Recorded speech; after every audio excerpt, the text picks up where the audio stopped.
Sarah and I'm on board the Esperanza in the Southern Ocean. I had planned by now to be able to tell you all about Greenpeace's peaceful protests against the Japanese whaling fleet. But in the last few days, the situation has changed dramatically. Many of you may have heard the fact that there was a very big fire on board the Nishin Maru, which is the whaling fleet's factory vessel. Very tragically, one man died, and now the ship is completely disabled. The Esperanza was the first ship to answer the Nishin Maru's distress call last Thursday and has sailed hundreds of miles across the Southern Ocean to offer help. Since then, through Sakio, our campaigner from Japan, we've been in touch with the ship and helping with ice surveys. This is pretty key for all of us, because while the fire is now out, a very different potential danger could be ahead. So we've come inside out of the cold to explain to you what we mean. And here's the chart of where we actually are in the Southern Ocean. This is our captain, Frank, and he can explain what the problem is and what we're most concerned about, which is the ice that's coming towards us. So Frank, show us where we are. At the moment we are here. This is like the 12 o'clock position from today. This is where we found, this is where the initial mayday went out from the Nishin Maru, so they have drifted north quite a bit, which is good. That means to open sea.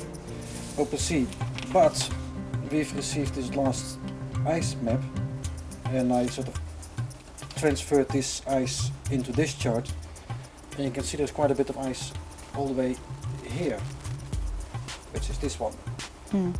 And even though this is not the thickest ice or the most heaviest ice you can imagine, but there is still quite a lot of ice. My big worry is that the winds are blowing from this direction and blows this whole lot, including the Nishin Maru, in this direction, and that it gets entangled in all this ice. And if it sort of starts hitting the continent, the ice, it just starts piling up, and then it will be very hard to tow her out. Do you have any idea of how long it might take? No, that's not really. I mean, if the wind stays like it is, it's not a problem. But the thing is, if the wind turns around, and the weather is very, very unpredictable here, so sooner or later it will start blowing out of the east. A large pack of ice off to our east that we're concerned about. It's about 50-60 miles long, running north-south, and broken sea ice.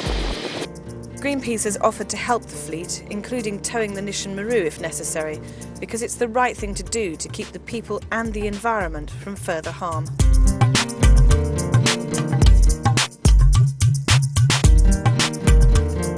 I've been working for Greenpeace in Alaska for just about a decade, and I have a decent amount of experience with oil spills in polar waters.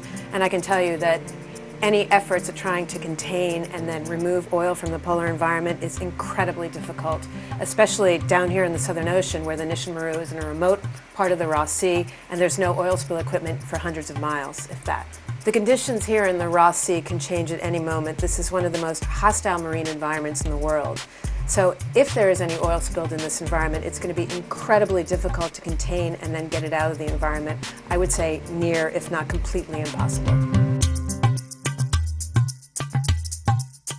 We'd like to make a direct appeal to the Japanese government to urgently take up our offer for the sake of their crew and the environment. It seems pretty clear that this whaling season is over, but that doesn't mean an end to whaling. And Greenpeace will continue to peacefully protest until we bring the commercial hunt to an end.